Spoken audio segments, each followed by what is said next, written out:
Hello, you wonderful people, and welcome to another episode of Crime Centric. This being a show, we're talking about TV shows that are crime dramas. For today's episode, I'm going to talk about Warrior Season 3, Episode 5. A lot of really interesting things went down in this episode, so let's break it down. Well, first and foremost, let's kind of parallel the situation between Mai Ling and Young Jun. It didn't even cross my mind last episode that both of them got locked up. So it could be a situation of they'd be at the same prison. I'm assuming, obviously there's going to be because the thing is, there's going to be a male prison and a female prison. I'd assume there's still that delineation even that far back, but it's they're Chinese, so I figured they'd probably still get lumped in the same place. But Mai Ling gets locked up, but Young Jun gets sent to a place to be deported, which was interesting, because it's I guess because... Well, no, because because Eliza was kind of making it clear she wanted Mai Ling to get deported, but maybe it's because of, it had to purely be because of her connection with, to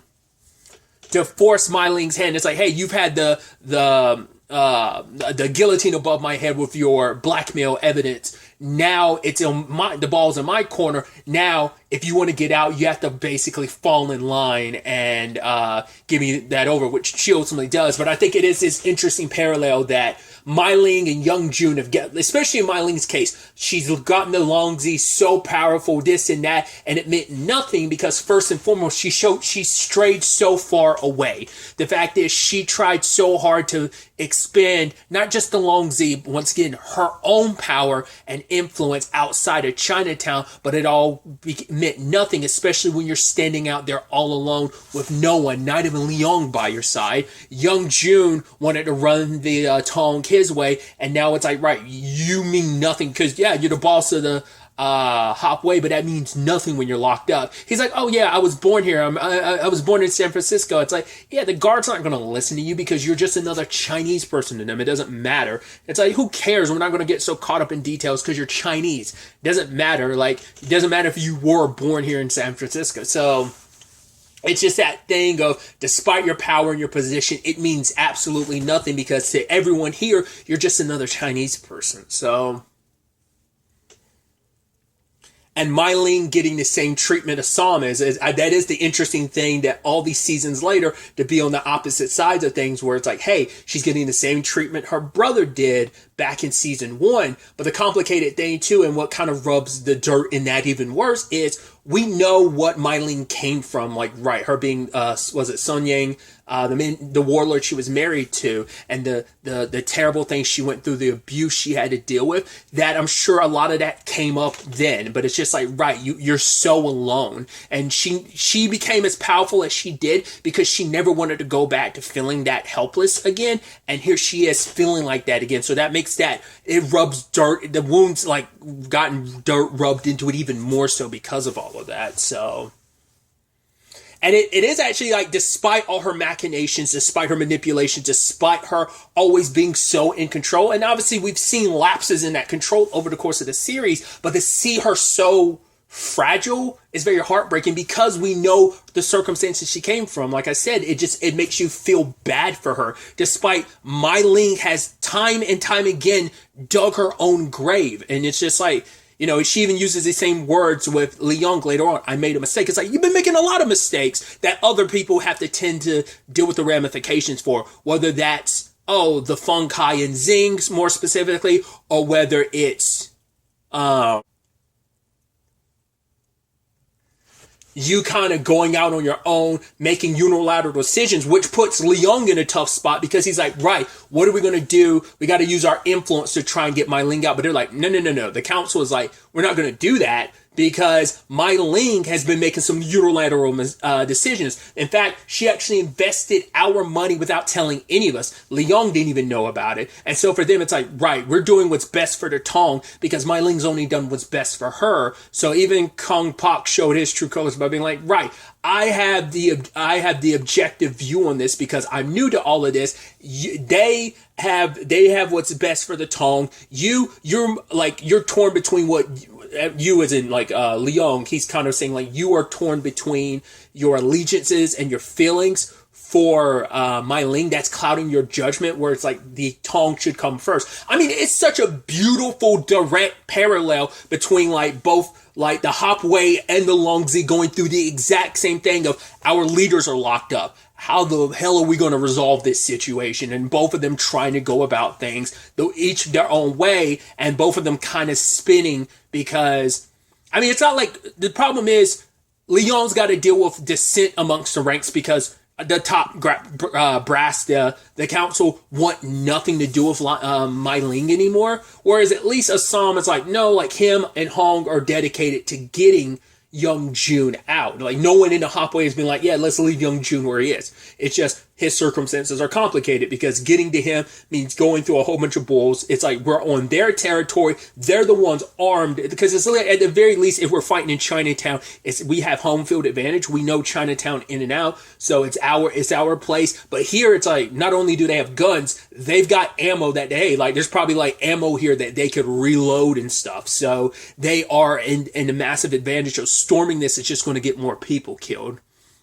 Because later on, they end up kidnapping a guard and they try to break him for information. But Hong's like, why don't we just storm in? But he's like, no, like, regardless of wanting to save Young Jun, Assam's like, we have to put the Hop Wei first and foremost. And if we go storming in there, even if we manage to get Young Jun out, if we storm in there with the Hop Wei, they're going to die. And even if we do, like, what's going to end up happening is we're going to bring the full brunt of all of that back on Chinatown, and even more of our brethren are going to die. It's going to be a repeat of season 2's finale. So it's like, we can't do that either. We got to find another way to get to them. And so that, interestingly enough, ties with, first and foremost, Li Yong went to the ex-Pinkerton, who's kind of like her private investigator, to get Mai Ling out. It's like, right, that he being the third party, the middleman between Mai Ling specifically and Buckley, because Buckley wanted like, hey, get rid of all that dirt you have on me, and I will. He was still willing to leave her in there because it's like, right, I don't do well with blackmail, and I love her being like, right, you just can't blame a girl for trying. But it's like, right, you're going to need me because without me, or Young Jun. You can leave Young Jun where he is, I don't care. But you need at least one leader to like steer the Tongs from not going to war, which he's almost like, yeah, who cares? I mean, well, he cares because he needs like to show that he's got everything in Chinatown under control. Because I kept being like, right, once again, before he needed Blake and all the fighting in Chinatown, all the blood in the streets, because he needed to kind of push to show like, hey, Blake is anti, Chinatown and stuff in China, and Chinese people, like, he's anti all of that. But now that he's in that position, he has to maneuver more towards like, right, I need to get my election going through. And the only way I'm going to win is if I keep my anti-Chinese stance, but also I've got to show that I've got this under control, at least give the illusion of he's got things under control with Atwood and the San Francisco PD like busting heads.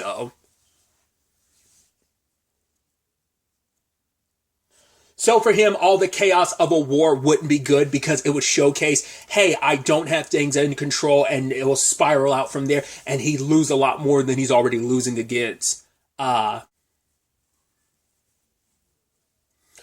So Mai Ling is like, right, we can work together. I will go in, destroy the Hop Wei, absorb everything they've got, and you and I will share in the spoils of war. So Mai Ling gets released. Obviously, this still leads to some tension between her and Li Yong going forward, because it's like, right, you made all these decisions without me, and it's like, right, I'm sorry, but I'm going to tell you the truth going forward. So it's like, interesting. So how much does Li Yong know about her and Buckley's connection? Like, she probably hasn't, because he knows Buckley's involved, but it's like, I guess the only reason why he knows now is because how much you've hid from me. Now I had to find out the truth because it was the only way to get access to like freeing you with Buckley's help. So even then, because we've never seen Li Yong really know ever over the course of this series about everything. I think the only thing that she's done that Li Yong knows about is like her killing Long Z back in season 1. I think that's the only thing that she's done that he's actually aware of. night before it all kind of came out. But even then, with all the Bucky stuff, I don't know if he knows how long they've been working together and what their ultimate goal is. And so it kind of puts the Long Z in his pocket to some extent. But my Ling will never look at it like that. But the power dynamic between them, the control has shifted back to him having all the power. It was kind of him already having all the power, and she was just biding her time, and then she swung that power dynamic in her way. Wasn't able to swing it like that for too long before the dynamic and the pendulum swung back the other way with him having control of their circumstances. So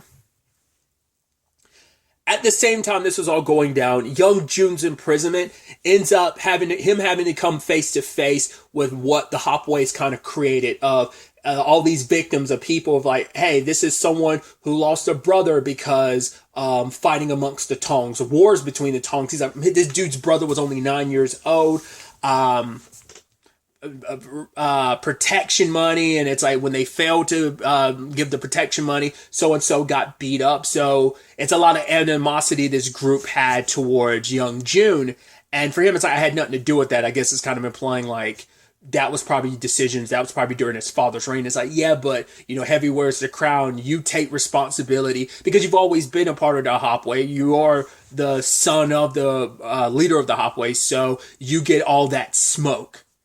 And Young Jun, despite not having his blades on him, still handled himself pretty well. It still goes back to what Assam says, like, you need to learn how to fight without your weapons. But it's like, no, he relies on them so much, so he can handle himself a little bit. He was still putting up a fight, but they jumped him, and then he got saved that day. I thought it was just like, okay, that's cops coming in to bust it up. It's like, they don't care about Chinese beating on Chinese, but Young Jun got saved. Never would have guessed it was Father Jun. I was like, wait, you're supposed to been going. It's like, okay, so I was on my way. I still stayed with a Chinese family. Some people rolled up, told them to get out of here, and they refused to. People came back through with some guns. Next thing I know, like that family, I think he was kind of implying like they were killed, and I was locked up here. So it is funny and horrible how things played out, that it's like, right, despite everything, like, for one, Young Jun is happy to see his father. Young Jun's been spiraling this entire season. He's been spiraling since last season, after his dad left and he kind of took control. Like, now it's like he's spiraling even more so, not knowing who to fully trust and doing everything he can to try and prove himself. His father doesn't chastise him too much about his actions with the whole counterfeit money thing. It's like, right, I get it. The circumstances called for it, but if it wasn't for that, you wouldn't be in the situation you're right now for a multitude of reasons. But we'll kind of get into that a little bit later. But I think it was kind of this nice moment of them kind of bonding again, because in this moment, it's no longer like, okay, we're both Hopway, but neither one of us is the leader right now. It's all about survival. Let's stick this out together. And so they're going to be sent back to China. It's like, well, what waits for us? Well, if we aren't killed by our enemies, we're going to starve because we're not going to have anything there. I mean, that's the whole reason why so many people crossed the salt, was to try and make a better life for themselves, or try to like make money to send back to their family. We've seen that story. We've heard that story. And so for Father Jun, he's like, I always knew I'd go back to China, but it'd be like in a body bag, essentially, that my body would be sent back to China. I never thought I'd go back. And whatever the case may be, I'd rather die fighting, taking some of these bulls with me, than going back just waiting to starve or be killed by my enemies. We're going to go out swinging. So my thought was like, okay, so Father Jun's probably, I think Young Jun's going to be fine, but I was like, Father Jun's most likely going to die, which sucks, because I'm like, dude, you just got reunited with your father and you're going to lose him like that. But I'll circle back to it. But Assam coming in clutch with, hey, got him out of there. But at the moment I was like, that's going to be the issue. Assam is able to get Young Jun out, not Father Jun, because they didn't know that Father Jun was even in there. So, but I guess what the in between dude, like the Pinkerton dude, I'm like, isn't he and his character's name Nicholas? I don't remember, but I guess he was able to kind of swing it. I don't know how you were able to swing that, but were able to. I guess went back to whoever kind of put up the paperwork to kind of make it happen. So Luckily, they both came home. I wasn't expecting it. I was like, okay, I thought Father June was going to stay behind, be like, no, young June, this is your chance. Even if I get sent off to China, as long as you're okay, I'm going to hold off fighting because I want to make sure you get out of here okay. I thought that was going to be like a self-sacrificing thing, but young June was like, no, my dad's coming with us. New deal. The guy's like, no, I don't know if I could do, shut up, new deal. So that was kind of an interesting development. Like I said, I was so certain, like, young June would be fine, but Father June would die. For him to be not only alive, but back in Chinatown, too.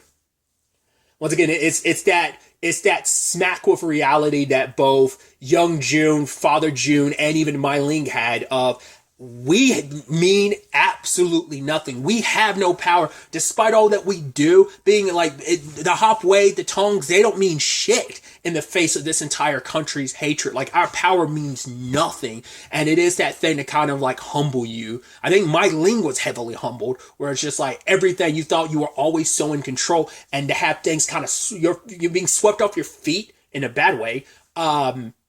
So easily, and to have everything you've worked so hard for in your life to be stripped away from you just like that in a snap of a finger. That's disheartening. So, but Mai Ling is also the type of person who came from nothing and found her way to where she is. She will fight, scrap, kill her way to the top, and she's managed to come back through, but that's only because Liang didn't give up on her. Literally everyone else did, which typically in normal fashion, Mai Ling would have been like, oh, let's kill all but it's like, yeah, that's too many high-ranking people, and also it probably caused issues amongst the Longzi. It's like the whole point is to unify everything, not divide it, and this would have been a massive division if she kind of like butted heads. So it's like, right, I recognize it's my own fault, so I got to take responsibility for my actions that kind of led to all of this fallout. Circling back to Assam and his attempts to, like, the moment Mai Ling was out, he ended up making a devil's bargain with her. He tried to give her, like, fake money. I was wondering whether or not she would take that regardless of it. Like, it's like, well, are you gonna, I thought Assam was giving her the money, being like, yes, take this money because it's fake money. You should know it's fake money and it'll benefit you. But she burned it because she's like, nah, well, at least one of the bills, because she's like, I'm not stupid. You think your whole little printing operation would like, the fact is, so much of the tongs in this town belong to her, so she's got a massive network of information. I doubt Chow said anything because the printing stuff, like that money stuff, like his head is on the line for that too, so I'm sure he wouldn't go around running his mouth about it. So I think it's just, I guess, word got out with like Lee and the cops' investigation, and it all led back to the Hop Wei. So of course it's like, oh, that's what this was all about, counterfeit money. So she already knew what was what because of that. So she probably didn't even really need that massive of a network. It probably just trickled out throughout Chinatown about what went down last episode and for what reason. So Assam has to make a deal with her. Give half of everything that, like, basically it's kind of 50-50 for the Longzi and the Hop Wei. And this was the only way that Assam was going to be able to get help to get young June out. And it is that situation of he kind of had no other choice in the matter. And even, she's still trying to spin it of, hey, like, we're finally on the same side. We can be on the same side. She's like, obviously it's like, you say all that, but we know you're going to stab the Hop Wei in the back to get what you want. Because that's all you ever do is stab people in the back, because it's not about what other people want. It's mainly about what you want. So it's not going to be, you're once again willing to throw your brother on the bus. To be fair, she's given her brother chance time and time again to be on the right side of things. It's like, right, you could have left at any point in time, which wasn't really the case. You don't have to go down with the ship that is the Hop Wei. So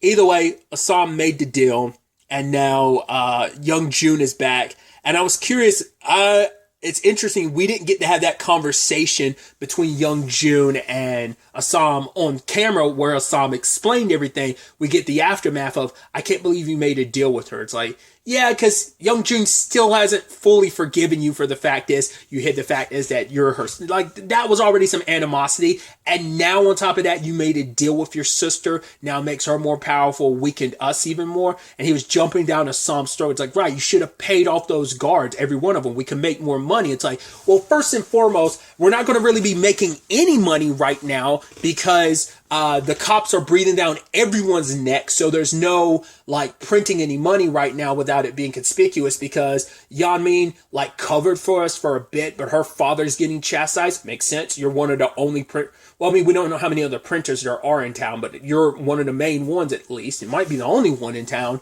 And yet, you know, you have nothing to do with it, but I doubt Mosley's really like clicking with that. You know, he probably smells like there might be something more to it.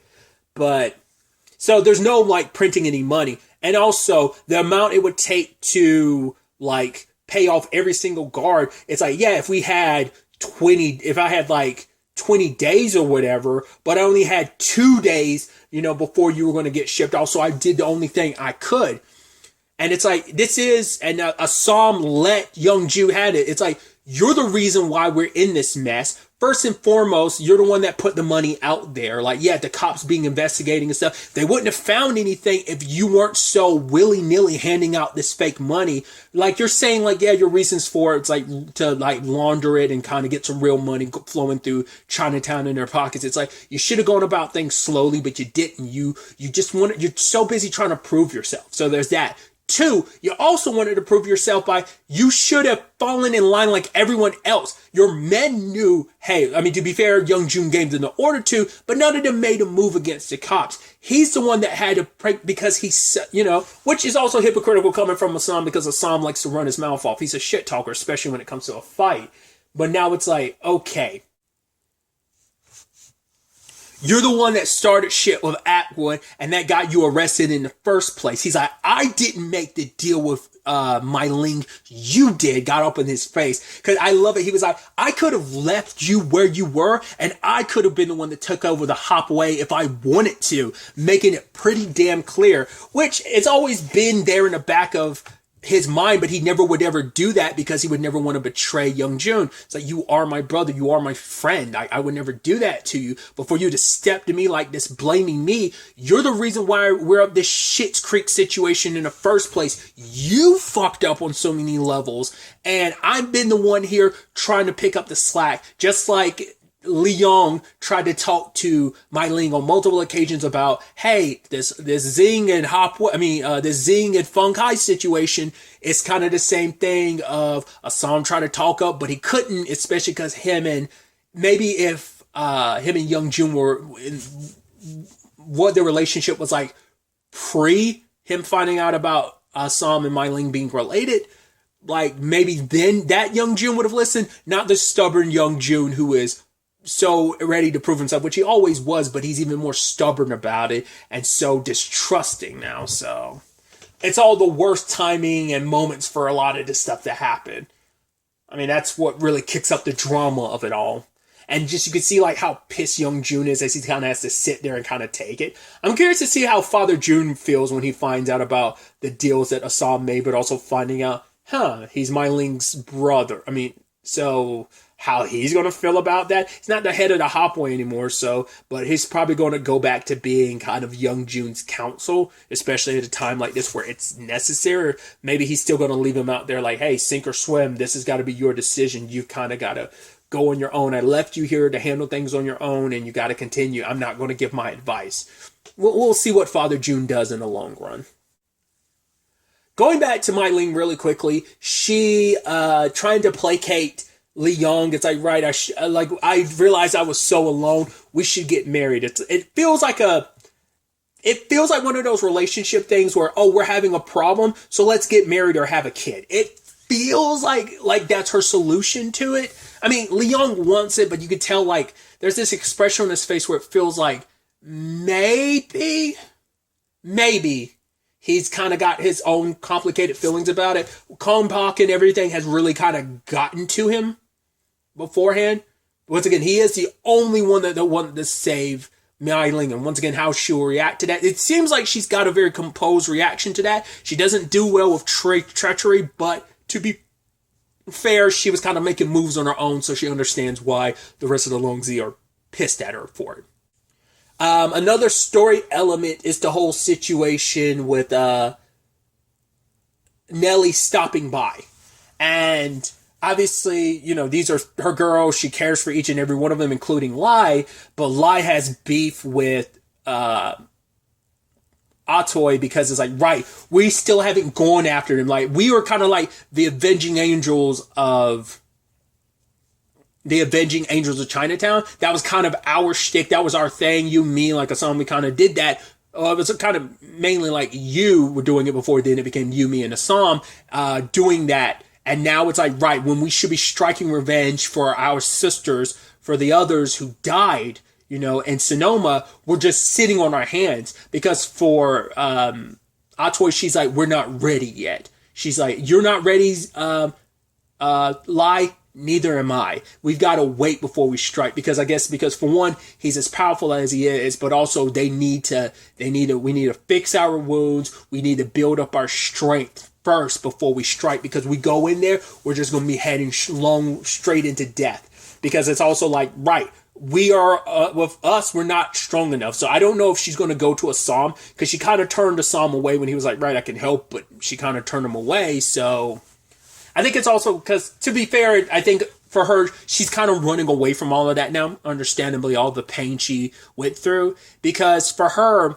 it's like me and Lai, we've been through that situation. I mean, not just them. Every woman at Sonoma had went through the situation of they felt happiness. They allowed themselves to hope for the first time in their lives. And that hope wasn't just taken away. It was shattered. And what that does to them, especially for, once again, Atoy, like her happily ever after was written on the walls, and it all came crashing down to the point she's pushing Nelly away, because it's like, right, your laws kind of don't apply to us. Hell, she's like, even your laws might not even apply to you. Once again, this is a time frame where they're in a worse situation because they're Chinese, but they're Chinese women, so make it even worse, unlike how the law looks at them, because it's like, right, you're not Americans, you're outsiders, you're foreigners. But in Nelly's case, you're a woman. Regardless of being white, you still have a better position than anyone that's Chinese, let alone a Chinese woman, but you're still not seen that greatly in the eyes of the law either, hence why she lost. To be fair,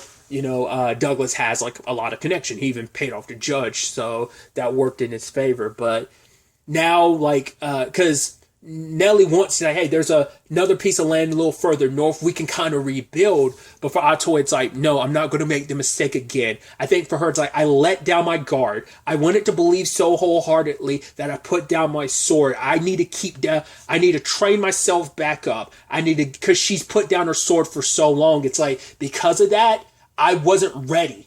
Like, I was healing, but I wasn't fully healed. I wasn't ready for the fight that took place at Sonoma because I let my guard down. I got so happy.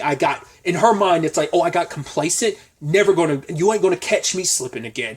I'm going to double up my training. I'm going to be ready. When it's time for me in life, we are going to run Douglas and every single one of his people dry. We're going to bleed them out like the cattle that they are. The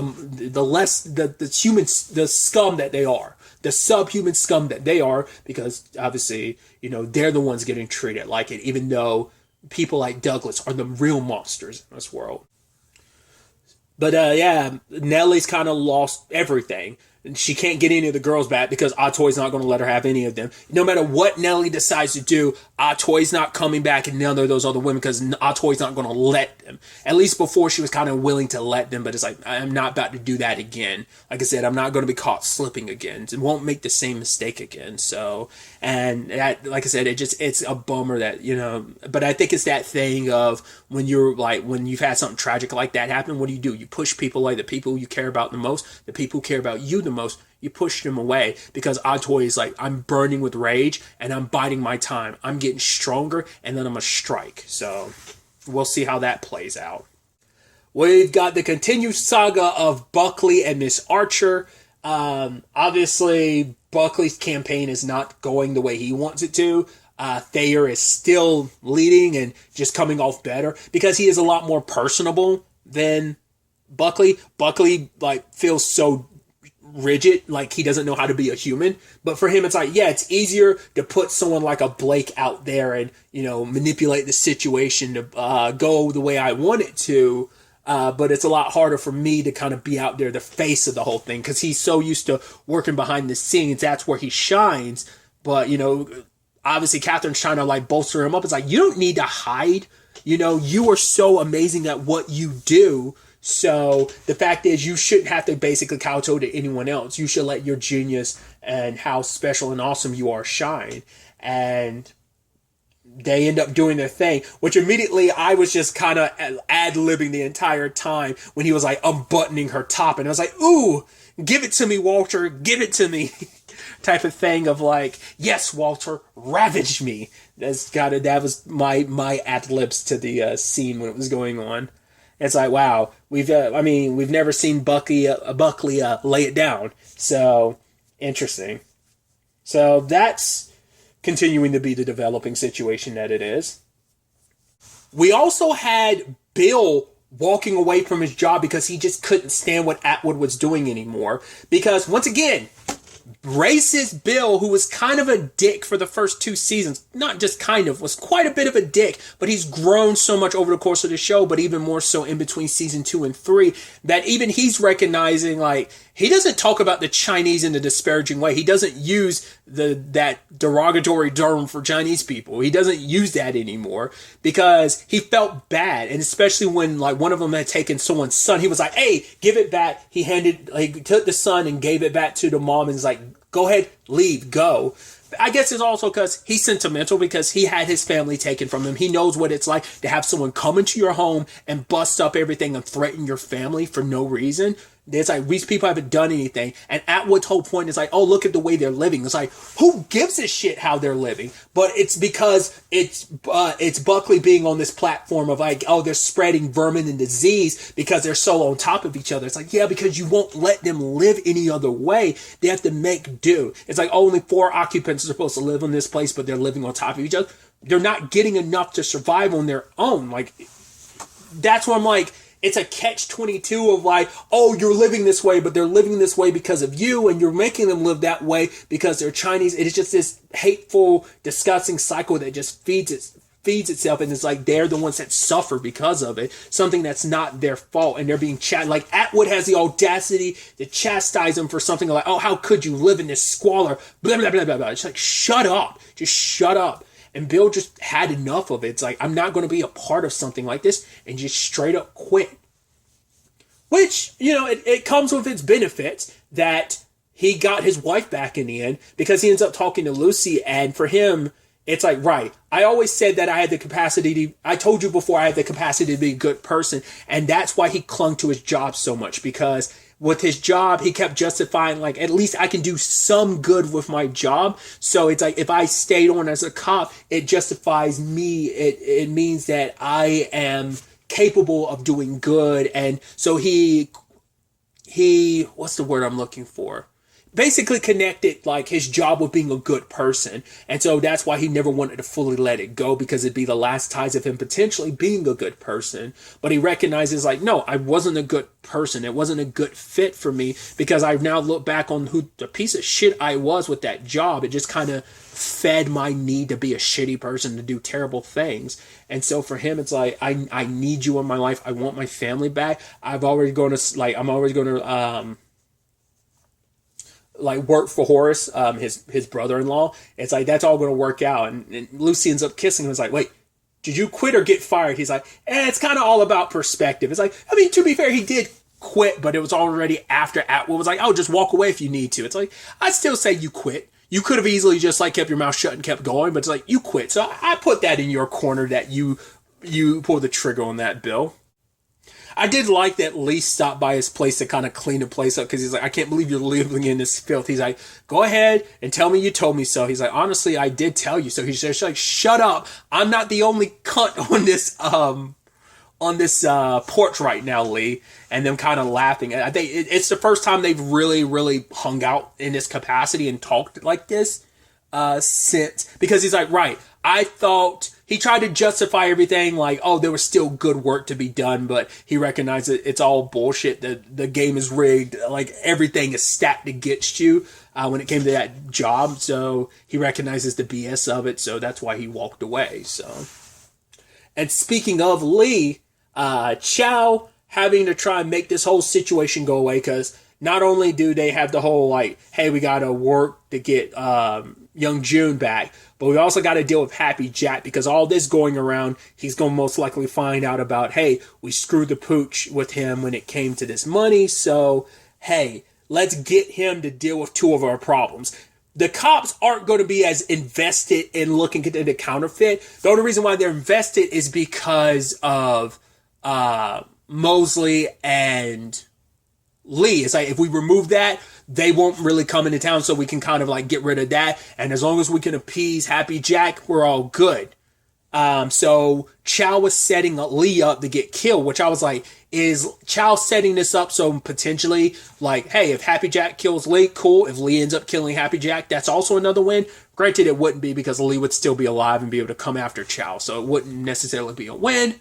But Happy Jack agreed to it, took the money, even though he's the one that's like, oh, now we're finally pulling that I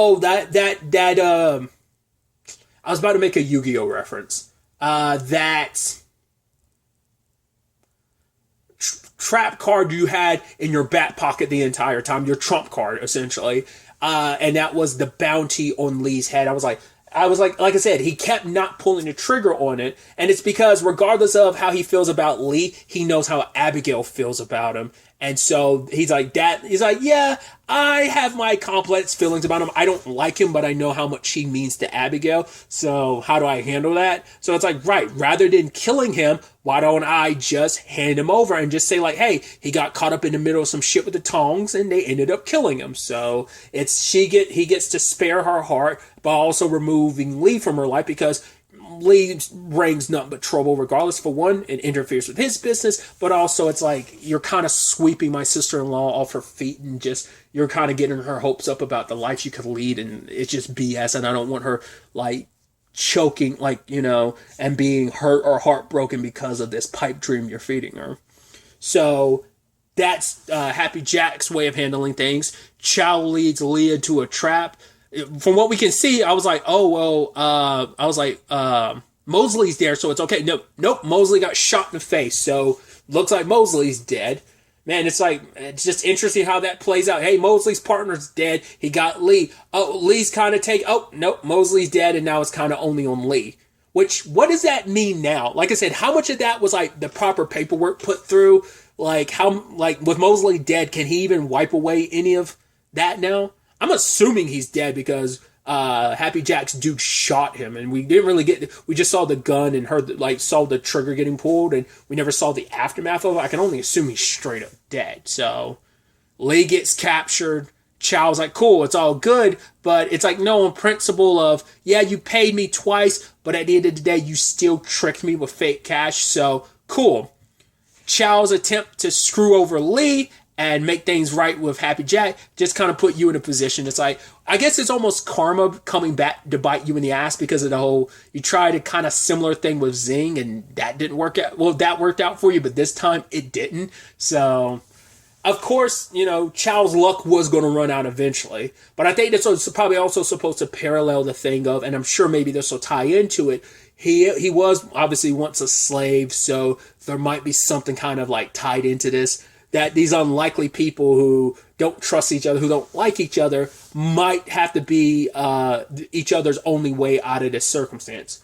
We'll ultimately have to wait and see how this all plays out, where the next episode takes us with all of this. But really, that's all I want to talk about. Till the next time we meet, be happy, be safe, live life to the fullest, and enjoy it. Good day, and goodbye.